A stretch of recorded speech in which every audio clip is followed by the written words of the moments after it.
So, ayan, handa ko na lahat. Ganyan. Para walang masabi. Basta kumpleto na yan.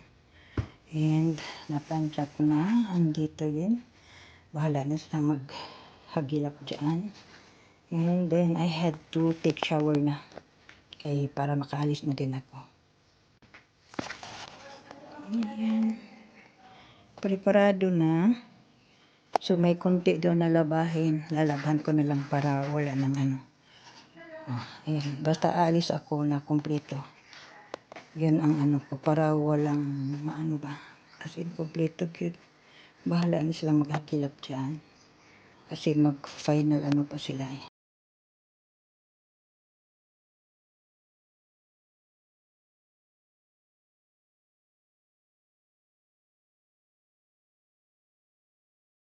Pansinin niyo ano na aking buhok. Kasi nagmamadali ako. Kain muna ako. Tapos labhan ko yung mga pinagubaro nila para nga aalis man ako. Wala nang labahin. The following day na lang ang labahin nila.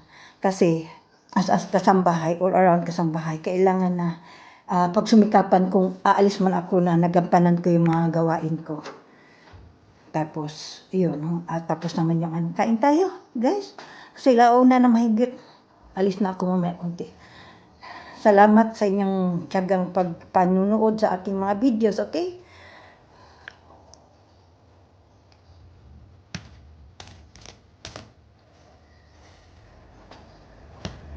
Nag-steam ako ng saging.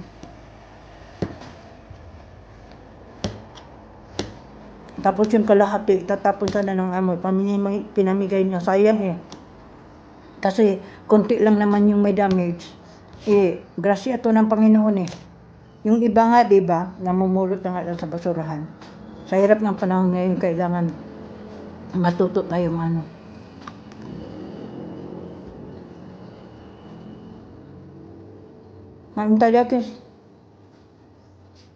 I'm trying my best na talagang maano ko, ayan. Ayan yung iiwanan kong malinis-linis. Pero hindi ko na talaga kayang anuhin pa yung mga kinupi doon. At least ito, ayan, okay na siya. Okay? Ayan na.